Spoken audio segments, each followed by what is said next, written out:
اعوذ باللہ من الشیطان الرجیم بسم اللہ الرحمن الرحیم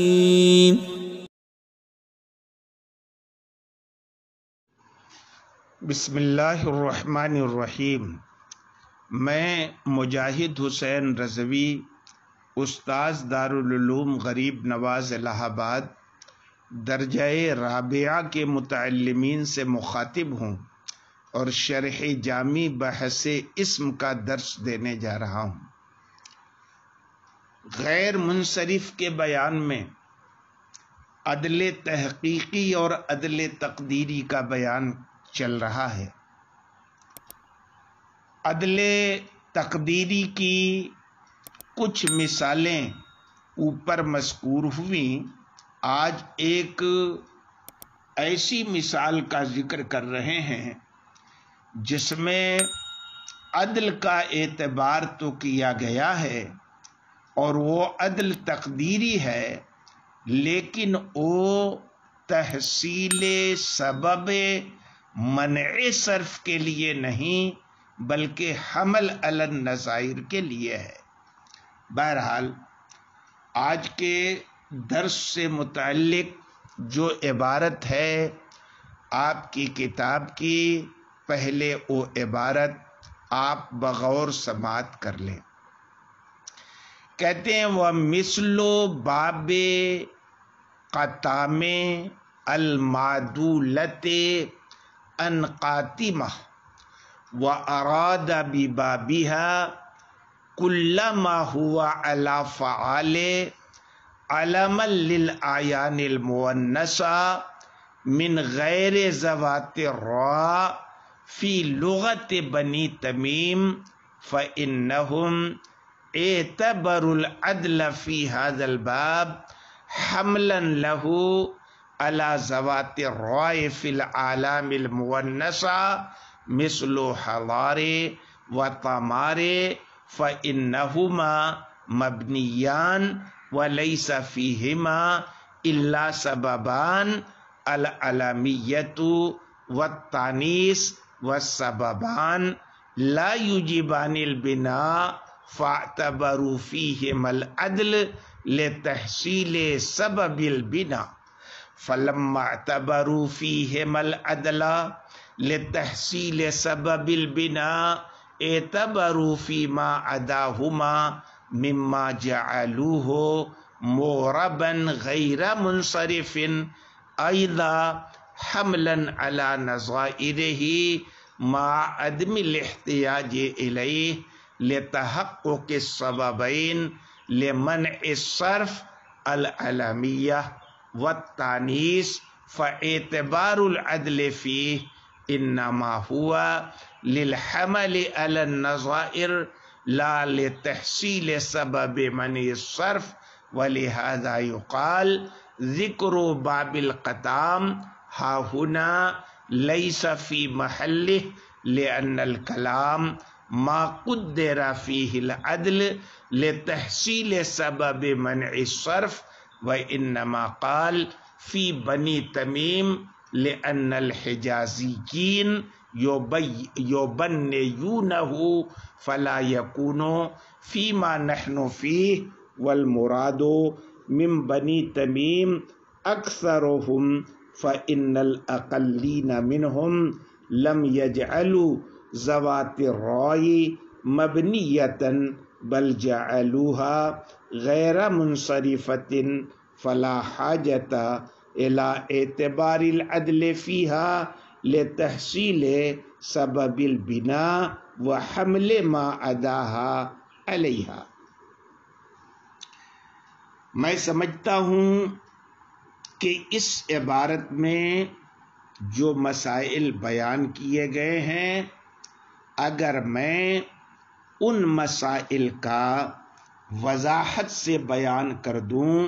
تو عبارت کا ترجمہ خود بخود آپ کے ذہن میں آ جائے گا۔ نفس مسئلہ یہ ہے کہ یہ عدل تقدیری کی دوسری مثال ہے کہ اس میں بھی قطع میں قاتمتن سے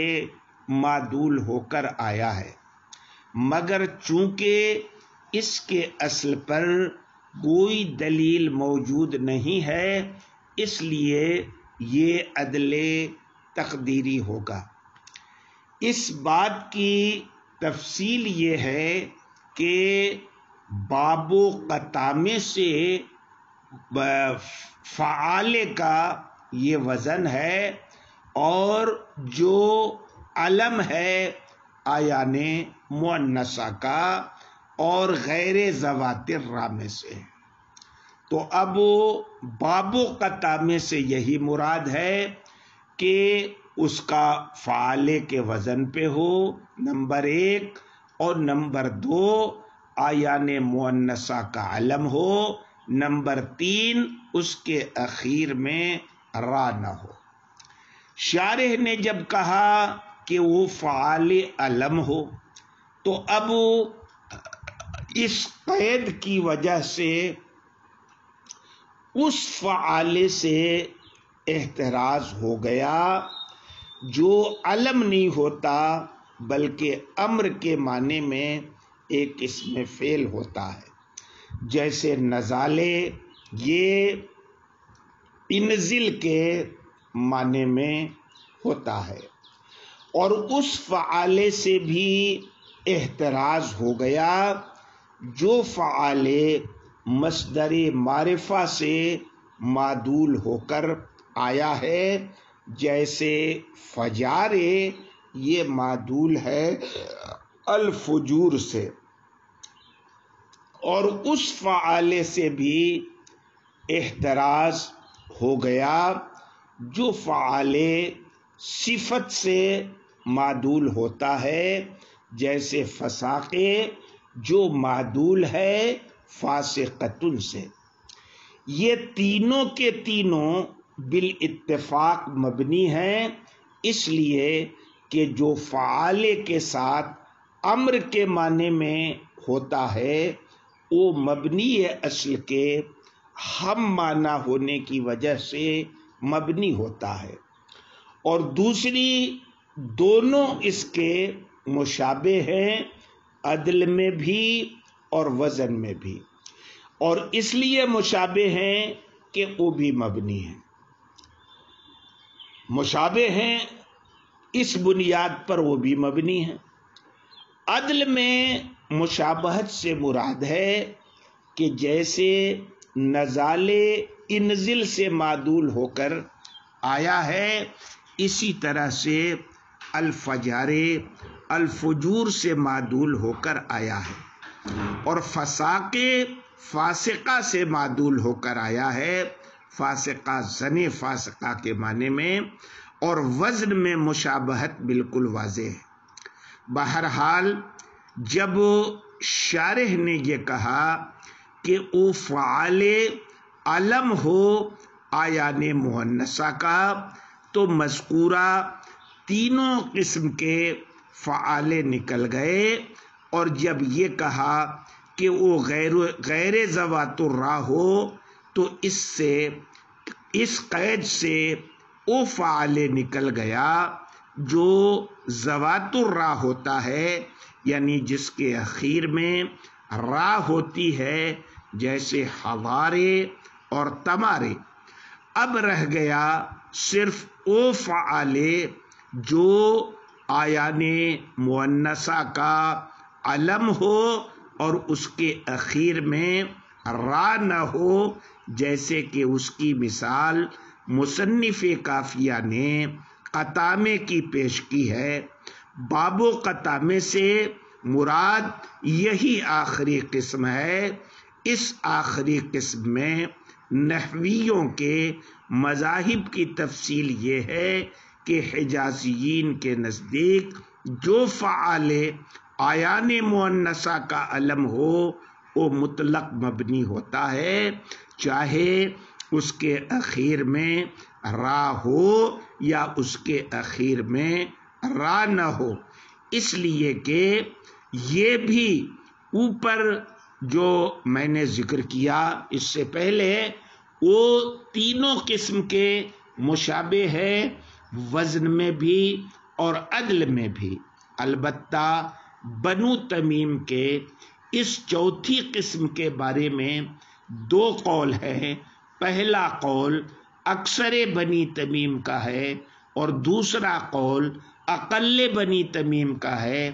اکثر بنی تمیم کا قول اس طرح کے فعالے میں یہ ہے کہ وہ دو حال سے خالی نہیں ہے، یا تو وہ ذوات الراء سے ہوگا یعنی اخیر میں راء ہوگی، یا غیر ذوات الراء ہوگا۔ اگر وہ ذوات الراء سے ہو تو مبنی ہوگا، اور اگر غیر ذوات الراء سے ہو تو مورب غیر منصرف ہوگا۔ ذوات الراء کے مبنی ہونے کی جو وجہ بیان کی گئی ہے وہ یہ ہے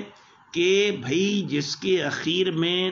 راء ہوتی ہے اور راء کا جو مخرج ہے اور اس کا جو تلفظ ہے اس میں تکرار ہوتی ہے، یعنی وہ اپنے مخرج میں مکرر ہوتی ہے، اور اس تکرار کی بنا پر فعال ذوات الراء کے اندر ثقل پیدا ہو جاتا ہے۔ اب اگر اس ثقالت کے باوجود اسے مورب بنا دیا جائے اور اس کا آخر مختلف عاملوں کے آنے کی وجہ سے مختلف ہو اور اس پر مختلف قسم کی حرکتیں آئیں تو اس کے اندر مزید ثقالت پیدا ہو جائے گی۔ اس لیے اس ثقالت کے خاتمے کے لیے ان کو مبنی قرار دیا تاکہ اس کا آخر مختلف نہ ہو۔ باقی رہی یہ بات کہ جب یہ مبنی تھے تو ان میں عدل کا اعتبار کرنے کی ضرورت کیا تھی؟ تو اس کی وجہ یہ ہے کہ ذوات الراء ہزارے اور تمارے میں دو سبب تھے، ایک سبب علمیت اور دوسرا سبب تانیث، مگر ان دو اسباب کی بنیاد پر کلمہ غیر منصرف تو ہو سکتا ہے اور ایک اعراب یعنی کسرے والا اس پر نہیں آ سکتا، لیکن ان دو سببوں کی بنیاد پر کوئی کلمہ مبنی نہیں بن سکتا کہ اس پر بالکل اعراب ہی نہ آ سکے۔ اس لیے ان کے اندر ایک تیسرا سبب عدل کا اعتبار کیا گیا تاکہ یہ کلمہ مبنی بن جائے۔ تو بنی تمیم کے نزدیک ذوات الراء کو مبنی بنانے کے لیے عدل کا اعتبار کر لیا گیا۔ یہ ساری تفصیل تو تب تھی جب اس کے اخیر میں راء ہو، یعنی فعال از قبیل ذوات الراء ہو، اور اگر وہ فعال جو آیان مؤنثہ کا علم تو ہو لیکن غیر ذوات الراء ہو، تو اب اس کے بارے میں اکثر بنو تمیم کا کہنا ہے کہ یہ مورب اور غیر منصرف ہے، جیسے کہ قطع میں یہ اکثر بنی تمیم کے نزدیک مورب ہے اور غیر منصرف ہے کیونکہ اس کے اندر علمیت اور تانیث پائی جا رہی ہے۔ دو سبب موجود ہیں اور اس کی بنیاد پر یہ غیر منصرف ہے، اور بنا کا وہ داعی جو ذوات الراء کے اندر موجود تھا وہ ان میں موجود نہیں ہے، تو راء ہے ہی نہیں تو تکرار نہیں ہوئی، تکرار نہیں ہوئی تو ثقالت پیدا نہیں ہوئی، ثقالت پیدا نہیں ہوئی تو مبنی قرار دینے کی کوئی وجہ نہیں رہی۔ باقی رہی یہ بات کہ پھر ان کے اندر عدل کا اعتبار کاہے کیا گیا، تو اس کا جواب یہ ہے کہ چونکہ اس کے نظائر یعنی جو ذوات الراء کے قبیل سے ہیں جیسے ہزارے اور تمارے، ان میں سبب بنا کی تحصیل کے لیے چونکہ عدل کا اعتبار کر لیا گیا تھا، اس لیے غیر ذوات الراء قطع میں جیسی مثالوں میں بھی عدل کا اعتبار کر لیا گیا تاکہ نظائر میں یکسانیت پیدا ہو جائے۔ تو آپ کہہ سکتے ہیں کہ قطامے کے اندر عدل کا اعتبار کرنے کی ضرورت تو نہیں تھی، لیکن نظائر پر محمول کرنے کی بنا پر اس کے اندر عدل کا اعتبار کر لیا گیا۔ دوسرا قول جو ہے اس سلسلے میں،